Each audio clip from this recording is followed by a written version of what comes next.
All right, congratulations, Aldis, on being here and your season 2, man. This is so awesome.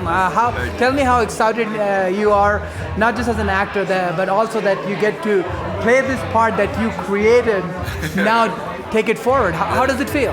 I mean, it feels fantastic because I'm playing a part that actually means something. Right. The thing I've kind of been pressing in my mind over the past few months is effective art. What does it mean to continue to do effective art? Growing up, I just wanted to do good work and fill my resume with work that was respectable, and I didn't understand that I was talking about trying to do effective work. Right. You know.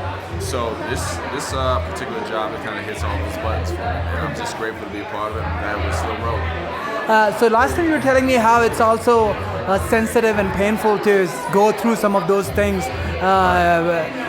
during a show like this. The things that are going on in the country right now, and working in a show like that, which I think is so much more relevant. What are your feelings? I mean, what's your message to folks? My message to folks about right now, I feel like, I keep saying this, but I feel like this is one of the most hopeful times we've ever had in our current generation, because of the fact that we've dealt with a really eloquent, intelligent, and a stand-up guy for the last 8 years. Right. Now we're dealing with the stark opposition to that, to him. But it's woken up a lot of people to deal with the fact that they have a fight to fight. They have a responsibility to themselves and to change the environment around them. Like you do in the show. Exactly. Our entire theme of the show is citizen versus soldier, and that's what it is in real life. Right. But I do feel like a lot of people have taken up the challenge and they have stepped into the plate, and they're going to start making more progressive moves to be more active in the future of not only their own lives and their family and friends, but this country. So I feel like, and of course, look, in the face of any progress stands the opposition of adversity. Right. But we got to go through it to get to it. And a lot of people are really going to start being more responsible and being more effective and being more active with their activism. So I think right now, that's a little dark, but I ain't worried. We've been through worse. We'll survive this. That is true. That is very true. Well, very well said. And so tell me this, and be as brutally honest as you can be, but what's the most frustrating and what's the most beautiful thing about being a person of color in this wonderful, wonderful industry in these times? So, one of the most beautiful things about being a person of color is, in my mind, I see everybody as a color. White people, white is a color.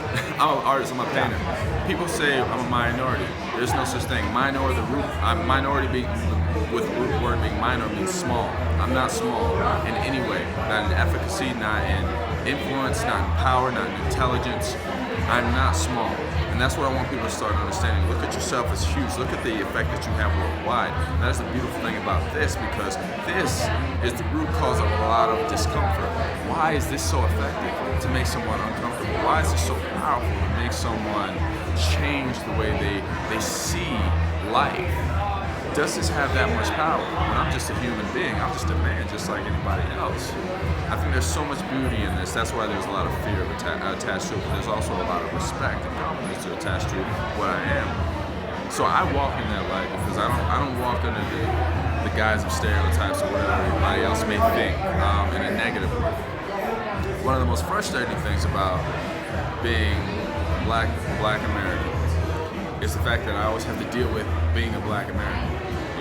If you look at it, how a script is written, any Hollywood script, anybody that's introduced says, John, Jackie this, but when it's anybody else from a different culture other than white, Latin guy, black guy, why does there have to be an automatic assumption that anybody just written regularly is white? There's no sense of inclusion in the industry that needs to really grow up. Right. That's so frustrating that they always have to specify and still continue to associate me with my value through my color. They've got a lot of growing up to do, but the reason I do it is to continue to help them shape that change. Congratulations, and just one quick last question. If there's one superhero you could play, who would that be? One superhero? I'm not sure. Put it on the universe, man. Come on. I don't know. I mean, Green Lantern looking kind of hot right now. All right, we got Aldis playing Green Lantern. We're gonna put this in the universe. Congratulations again on season 2. Thank you so much for talking.